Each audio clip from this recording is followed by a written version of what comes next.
I want to go to my guests. I am joined with Jerry Gray. Jerry Gray, I think I described him as he was born in Australia, even though he spent time in the UK. Other way around. And Born in the UK, lived in Australia. you were born in the UK. Okay, Yeah. so I did get that right. Okay, I had that right the first time. For some reason, I thought you corrected me on that last time I said that. Okay, born in the UK, lived in Australia. He is now living in China, loving it in China. And he has been a fantastic, let's say, voice to try to correct some of the propaganda that is coming out of the West about China. And you do a damn good job of it, Jerry. The people loved your last time here. They come back for you back, all sorts of messages saying, bring Jerry back, bring Jerry back. I enjoyed it thoroughly. Thank you. No, man, I appreciate it. You have been on a tour. Yes. I think you typically do bike rides all across China. Yeah. Can you tell where you were this time around, or is it? The last bike ride finished a month ago in Inner Mongolia. I rode from very close. I live very close to the border of Macau. If anyone knows the geography, I'm down in the south of China. And I finished 3,600 kilometers later, and I think it was 44 days up in the border of Mongolia. Wow. That is impressive. Just for fun. That is impressive, man. Wow. Okay, fair enough. That is an impressive trip. The thing is, Jamal, you cannot say that you know China if you live in Shanghai or Shenzhen or Beijing. And I don't live in any of those cities. I live in a much smaller city called Zhongshan. And it's in the Greater Bay Area, which is very, very well developed. But I get out of it as much as I can. Just last week, I was in Yichang, where the Three Gorges Dam is, a place called Jingzhou, which is where they have a medieval fort and a walled city, one of the finest walled cities left in the world, more than 1,000 years old. I travel around to these places, have a look, make some videos, record some things, and I'm starting a different channel in the future, which is just I'm gathering materials together for it now to do basically a travel channel, as opposed to what I do now, which is more I wouldn't describe myself as geopolitics. I'm more an observer of China and China's place in the world, and trying to just correct those errors that the Western world have on China. Because I mentioned this last time, almost everything that you hear about China, probably everything you hear about China in Western media is wrong. And it's wrong. Some of it is just misinterpretation, misunderstandings. Some of it is quite deliberate, but it's wrong. Yeah, I was about to say quotes around misinterpretations. Yeah, China's been collapsing since 1995, according to The Economist, since 2003, according to the great Gordon Chang, and we've got Peter Zien, and I mean these guys are experts in their field, but they just keep getting China wrong. Yeah, why? They don't understand China. I was talking about the trade deal that Donald Trump worked out with Ursula von der Leyen. Well, let's call it a deal. I mean, Europe got steamrolled. But the European Union was also in China recently, where they were supposedly talking about some kind of deal themselves. Yeah, literally a day apart. I'm surprised. Maybe this is the reason they got von der Leyen at a weak moment when she was jet lagged. They were literally a day apart. She was here a few days ago, and she was in Scotland yesterday. I don't see it the same way as you did. Please, give me your take. I see this as a kicking the can down the road. I had a chat with a guy called Warwick Powell this morning, Professor Warwick Powell, and I don't know if you know Warwick. I do. He's half Chinese, and he grew up in Macau, and during the Cultural Revolution, he was in and out of China. He understands, he speaks, reads, and writes Chinese. He is basically a Chinese person in a Western environment, and he really does understand what this is all about. And one of the things that he pointed out, and I agree with him entirely, the liquefied natural gas. Europe cannot buy the amount of gas that $750 billion will provide over 3 years because there are not enough ships to carry it. If you think about how much gas this is and how many liquefied natural gas carriers there are, and the only place in the world building LNG carriers is here in China. Yeah. So they're not going to be buying LNG carriers to do this because defeats the whole purpose. They're trying to keep China down, and the only way to keep China down is to buy things from them. It's not going to work. So it is, and they don't have the carriers, they don't have the ports, they don't have the docking principles. My father was a master mariner in oil tankers, and I remember going to visit him on ships sometimes, and he had a 2 or 3 day layover off the Isle of Grain in London. Now, I'd come from the north of England down to the Isle of Grain and sit on a ship for 3 days waiting for its place. You cannot have this kind of backlog going on with these ships. It will take weeks to unload. You carry a load of liquefied natural gas, and you've got to wait for every other ship that's carrying it across. They don't have the port facilities for it. So they're going to have to build port facilities. They're going to have to build ships. They're not going to get $750 million. It's as simple as that. So what they've done is they've said to Donald Trump, yeah, okay, we'll give you the win. We'll give you it so your support base can say, wow, look how great Donald Trump is. It's pure theatrics. It's pure performance, that part of it. Now, the military investments, the European Union has said that they will buy 5%. Where are they going to buy it from? There's Rafael and Naval, and there's the British engineering, BEA, British Enterprises. There's a few in Europe, but basically the only place you can buy weapons is from America now. Right. The major place to buy weapons. So they are going to buy a lot because they have committed already. So this wasn't something new. So this was just a rehash of an old. They're always doing this. When Joe Biden said we're going to do this thing, Build Back Better World, B3W, and then he said 1 year later, these are all the things that we've done. Every single one of them was an old project that had just been put under this umbrella of Build Back a Better World, and it wasn't real. So they're doing this. It's theatrics. It's all theatrics. And I think what Ursula has done is probably quite a good thing, actually, because she can't control what France, Germany, Spain had just about walked away. I don't know if you saw the president of Spain walk away from the group at NATO. Now, he's not going to be part of this. So she doesn't have the unity that she needs. The United Kingdom are not even in Europe. They will buy stuff because they're a vassal of the UK, but Australia too, but they're not in Europe either. So I don't see this as a huge capitulation in the way that you do. I understand it looks like that on paper, but I just see it very differently. I think Ursula has probably looked at this deal and said, well, we can't do this, but it doesn't hurt to say that we can, or we will. And there's no penalty clause on this. We're going to buy $750 billion worth of LNG. Okay, great. What happens if we don't? Nothing, don't worry about it. So let's see in 3 years' time how much LNG has been sold. But it won't be anything. It'll slide away from the media, and no one will care. It'll just be yesterday's news. I do understand your point. I totally understand your point. Let's start at the first one, 15% tariffs. They're going to do that. They're going to do that. Okay, they're going to do that. Have a look at what that means.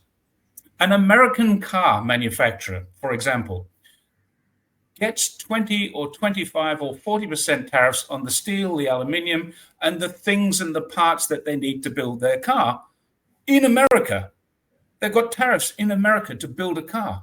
So it's actually cheaper to export a Renault or a Peugeot or a Fiat into the United States because there's only a 15% tariff. That's a win for Europe. That's actually a win. It's going to be cheaper to buy a European car than it is to buy an American car. Do we know that the European cars are going to be? The United States usually protects the auto industry in the United States, which is the reason why we don't allow Japan too.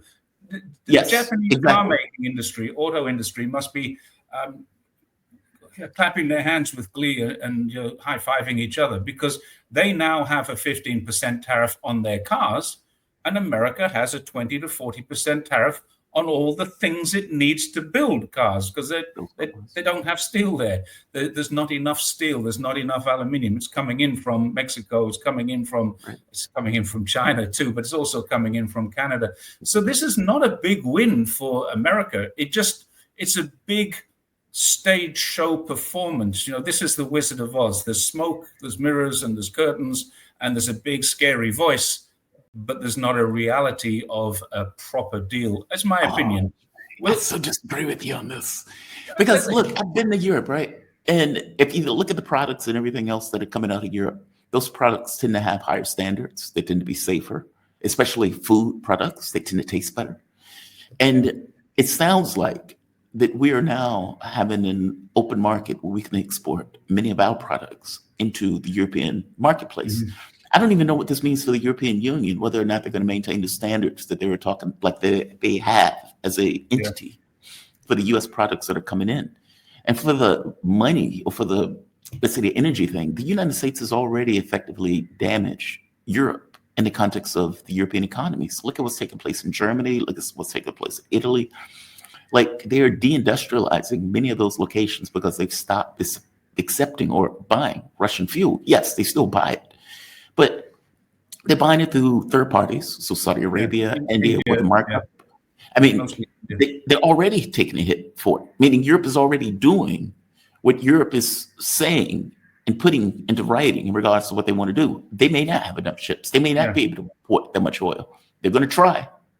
They're going to try. I guess the United States also has a commitment to deliver LNG to China.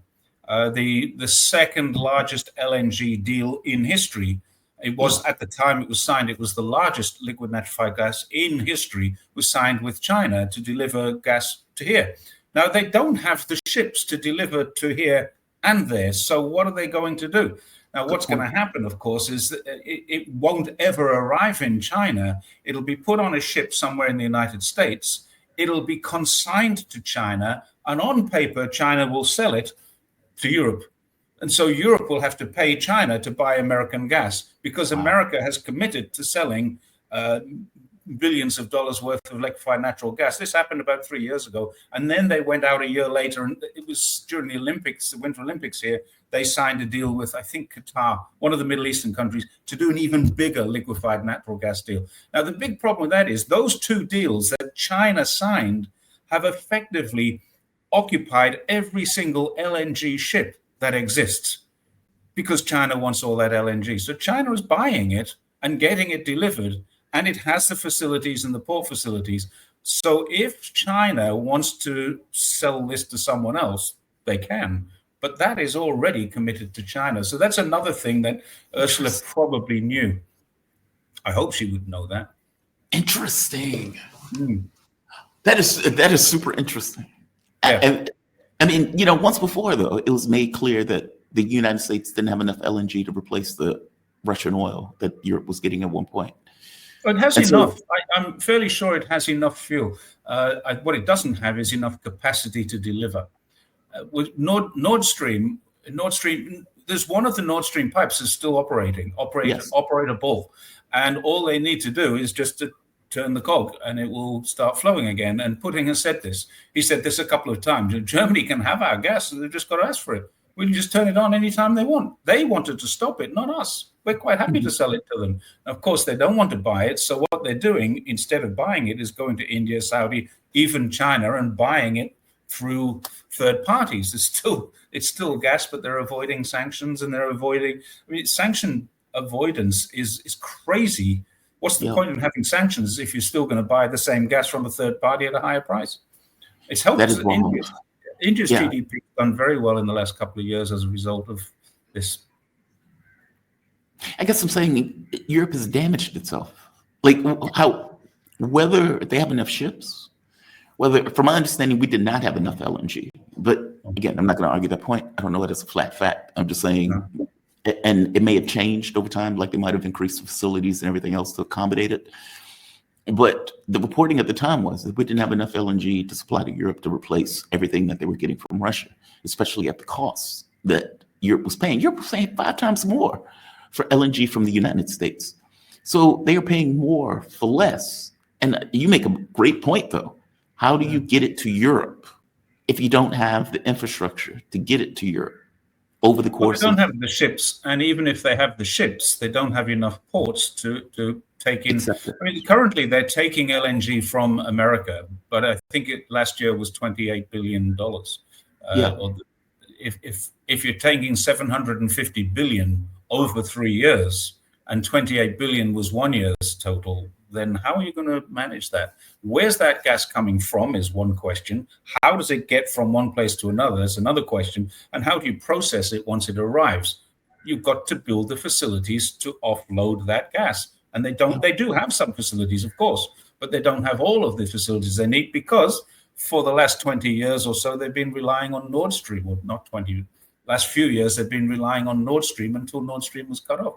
Now that's coming in through a place that can take gas, hold gas, and distribute gas, but it's not a port. It's a pipeline. So we are talking about like a decade worth of infrastructure building in order to even make this work. Yeah, I guess so.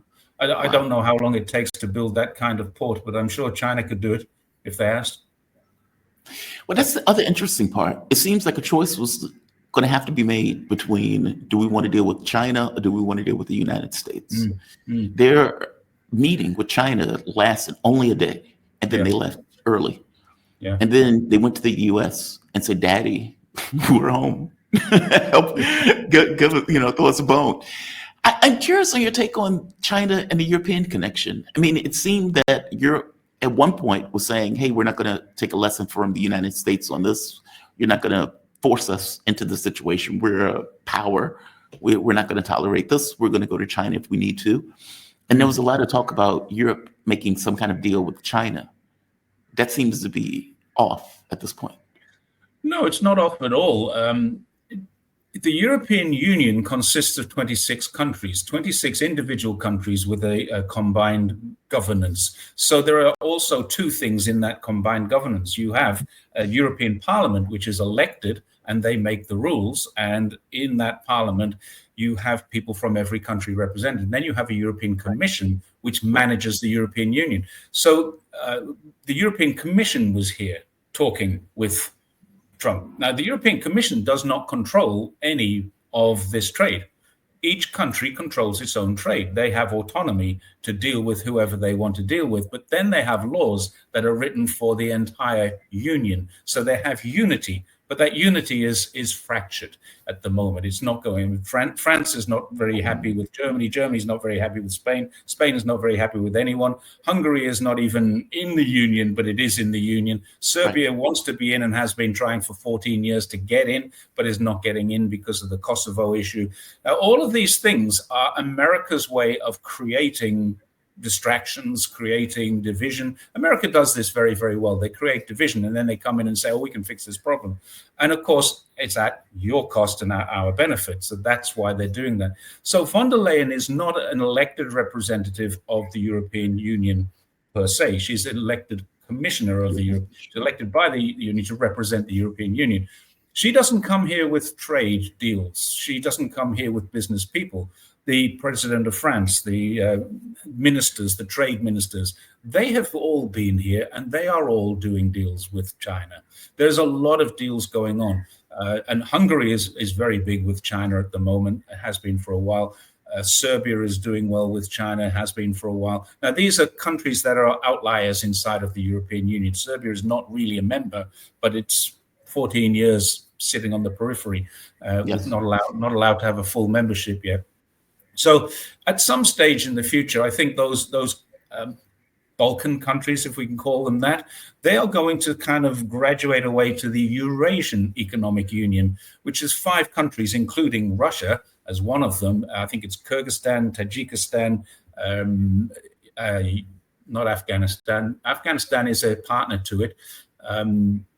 Kazakhstan. There's 4 stands in Russia.